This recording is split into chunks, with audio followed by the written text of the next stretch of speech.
2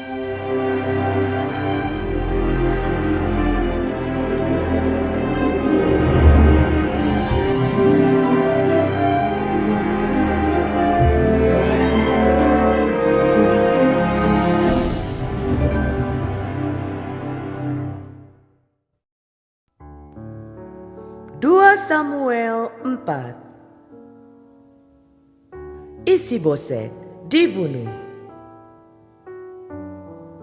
Ketika didengar anak Saul bahwa Abner sudah mati di Hebron, maka hilanglah keberaniannya.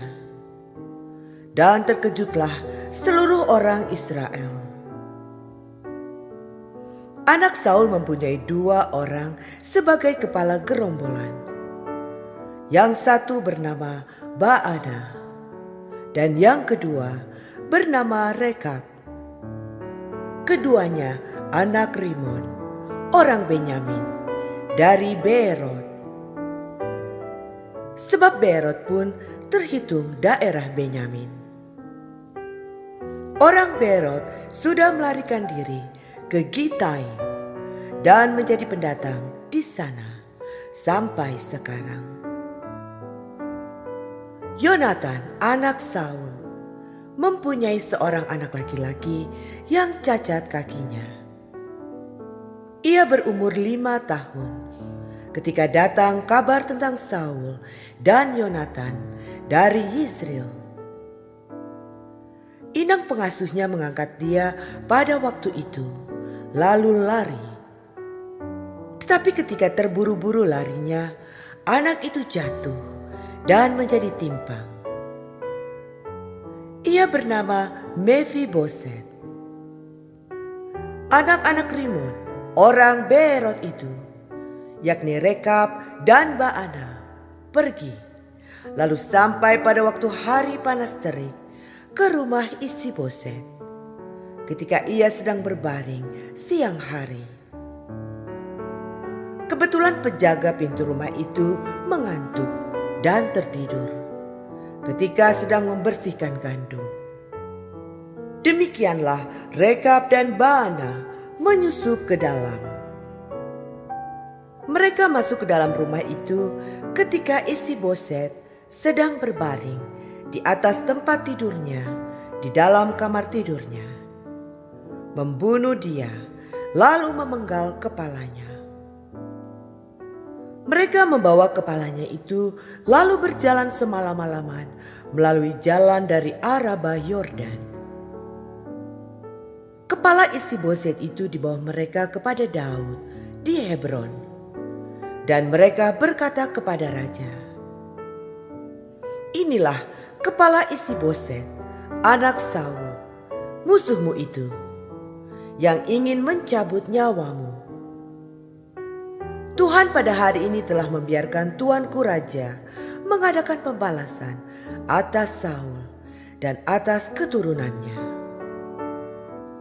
Tetapi Daud menjawab Rekab dan Baana, saudaranya, anak-anak Rimon, orang Beerot itu. Katanya kepada mereka, "Demi Tuhan yang hidup, yang telah membebaskan nyawaku dari segala kesesakan. Ketika ada orang yang membawa kabar kepadaku demikian, Saul sudah mati, dan memandang dirinya sebagai orang yang menyampaikan kabar baik, maka aku menangkap dan membunuh dia di Ziklag. Dan dengan demikian, aku memberikan kepadanya upah kabarnya.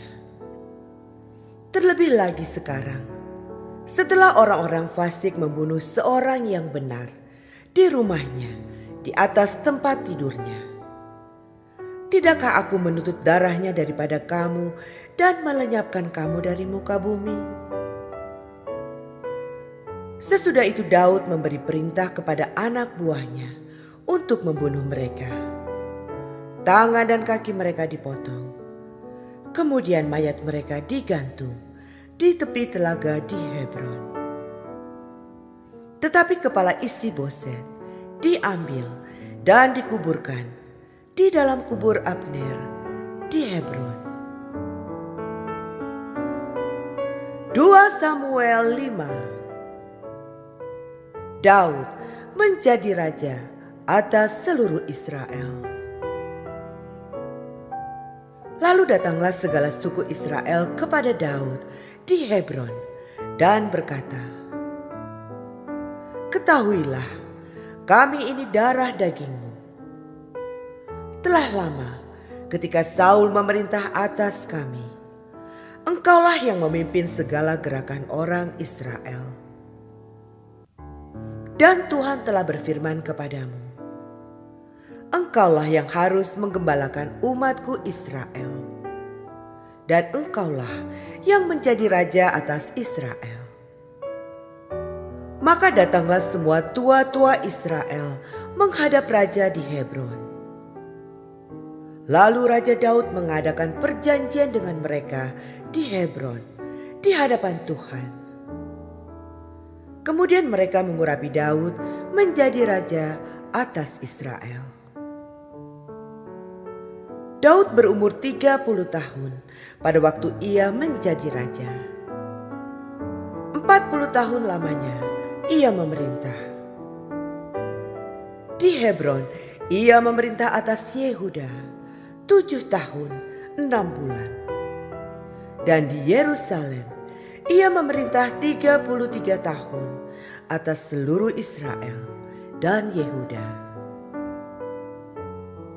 Daud merebut Yerusalem dan menetap di sana.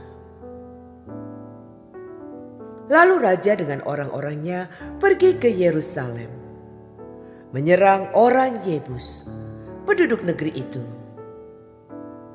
Mereka itu berkata kepada Daud, "Engkau tidak sanggup masuk kemari. Orang-orang buta dan orang-orang timpang akan mengenyahkan engkau." Maksud mereka, Daud tidak sanggup masuk kemari. Tetapi Daud merebut kubu pertahanan Sion, yaitu kota Daud. Daud telah berkata pada waktu itu, "Siapa yang hendak memukul kalah orang Yebus, haruslah ia masuk melalui saluran air itu." Hati Daud benci kepada orang-orang timpang dan orang-orang buta. Sebab itu orang berkata, orang-orang buta dan orang-orang timpang tidak boleh masuk bait. Dan Daud menetap di kubu pertahanan itu dan menamainya kota Daud. Ia memperkuatnya sekelilingnya mulai dari Milo ke bagian dalam. Lalu makin lama makin besarlah kuasa Daud. Sebab Tuhan Allah semesta alam menyertainya. Istana dan rumah tangga Daud. Hiram, raja negeri Tirus, mengirim utusan kepada Daud dan kayu alas, tukang-tukang kayu dan tukang-tukang batu. Mereka mendirikan istana bagi Daud. Lalu taulah Daud bahwa Tuhan telah menegakkan dia sebagai raja atas Israel dan telah mengangkat martabat pemerintahannya oleh karena Israel, umatnya. Daud mengambil lagi beberapa gundik dan istri dari Yerusalem setelah ia datang dari Hebron. Dan bagi Daud masih lahir lagi anak-anak lelaki dan perempuan. Inilah nama anak-anak yang lahir bagi dia di Yerusalem: Syamua, Sobab, Natan, Salomo, Yibhar, Elisua, Nefeg, Yafia, Elisama, Eliada, dan Elifelet. Daud memukul kalah orang Filistin. Ketika didengar orang Filistin bahwa Daud telah diurapi menjadi raja atas Israel, maka majulah semua orang Filistin untuk menangkap Daud. Tetapi Daud mendengar hal itu, lalu ia pergi ke kubu pertahanan. Ketika orang Filistin itu datang dan memencar di lembah Refaim, bertanyalah Daud kepada Tuhan, "Apakah aku harus maju melawan orang Filistin itu? Akan kau serahkankah mereka ke dalam tanganku?" Tuhan menjawab Daud, "Majulah, sebab aku pasti akan menyerahkan orang Filistin itu ke dalam tanganmu." Lalu datanglah Daud di Baal Perasim dan memukul mereka kalah di sana. Berkatalah ia, "Tuhan telah menerobos musuhku di depanku, seperti air menerobos." Sebab itu orang menamakan tempat itu Baal Perasim. Orang Filistin itu meninggalkan berhalanya di sana. Lalu Daud dan orang-orangnya mengangkatnya. Ketika orang Filistin maju sekali lagi dan memencar di lembah Refaim, maka bertanyalah Daud kepada Tuhan, dan ia menjawab, "Janganlah maju, tetapi buatlah gerakan lingkaran sampai ke belakang mereka, sehingga engkau dapat menyerang mereka dari jurusan pohon-pohon kertau. Dan bila engkau mendengar bunyi derap langkah di puncak pohon-pohon kertau itu, maka haruslah engkau bertindak cepat. Sebab pada waktu itu Tuhan telah keluar berperang di depanmu untuk memukul kalah tentara orang Filistin." Dan Daud berbuat demikian, seperti yang diperintahkan Tuhan kepadanya. Maka ia memukul kalah orang Filistin, mulai dari Geba sampai dekat Geser.